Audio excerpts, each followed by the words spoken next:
Fala, homem! Seja muito bem-vindo a mais um vídeo do canal. Recentemente eu fiz uma gravação explicando em detalhes como você deve fazer as medidas do tamanho do seu amigão, tanto em comprimento quanto em calibre. Mas fica sempre uma dúvida: e como eu devo fazer se o meu amigão é torto? E é isso que eu vou explicar exatamente hoje. Queria então aproveitar esse momento para pedir para você se inscrever no meu canal se você ainda não é inscrito e deixar o seu like para fortalecer o nosso trabalho. Então, meus amigos, o amigão que ele é torto, né, se você parar para pensar, por que será que ele é torto? Né? De uma maneira bem conceitual, eu vou dizer para vocês, é porque ele é assimétrico. Geralmente, quando ele tem um lado longo e um lado curto, ao se expandir e se encher de sangue, ele vai adotar uma forma similar a essa banana. Então veja que a banana tem um lado curto e um lado longo. Aí você vai perguntar, qual que é o método, doutor? O lado longo, o lado curto, a média? Eu vou dizer para vocês que as medidas tradicionais de comprimento, elas levam em consideração as estruturas que são longilíneas, lineares. As estruturas que elas são curvilíneas, elas têm um problema, porque a medida mais adequada talvez não fosse comprimento, tá? Talvez fosse, né, o arco da circunferência ou o perímetro. Só que, obviamente, é muito importante que a gente tenha uma noção, né?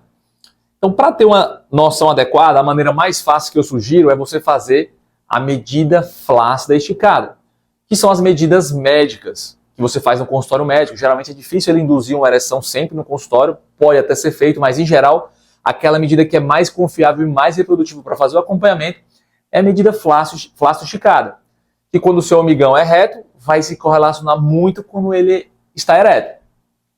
Quando você vai fazer a medida flácida do amigão curvo, na verdade, ao você fazer uma tração e esticar, e usando, como eu falei, uma régua dura, colocando até, né, a ponta da régua até o osso e medindo ali a ponta do seu amigão, você está, na verdade, fazendo a medida do lado mais curto. Porque o lado curto vai ficar tenso e o lado longo vai ficar um pouco mais frouxo. Então essa é uma medida que é muito válida para você ter ideia do movimento pendular que o sujeito faz de entrada e saída na penetração. Aí alguém pode falar, pô, doutor Eduardo, não gostei dessa medida. Porque você aí está me desfavorecendo, eu tenho um amigão curvo, então quer dizer que meu tamanho é menor do que ele realmente é. Mas não se engane, meus amigos.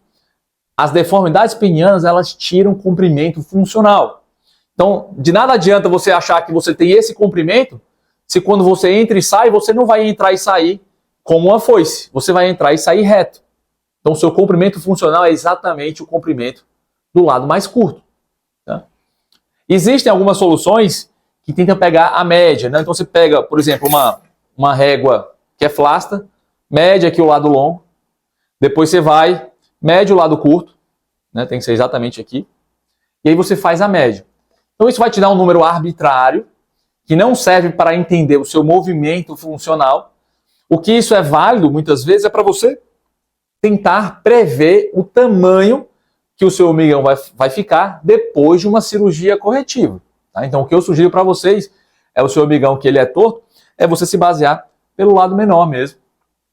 E entendendo que ele tem uma limitação, ele está subestimando o tamanho real. Mas o que vale, né, do pênis curvo é que, primeiro, o pênis curvo, ele, apesar dele ter um tamanho menor, ele tem uma boa volumetria.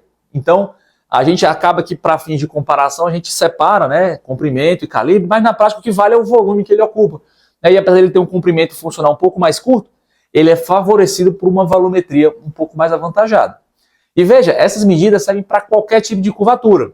As mais comuns são as que são para cima, chamadas curvaturas dorsais, mas elas podem ser para baixo, como ventral, lateral minha direita, lateral minha esquerda.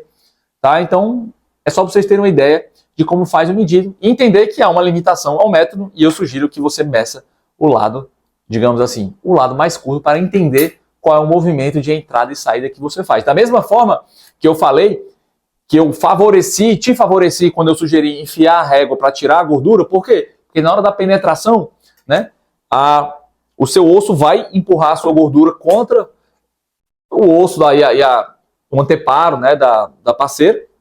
Então essa medida ela te favorece, porque na verdade você entra mais do que a pele está mostrando.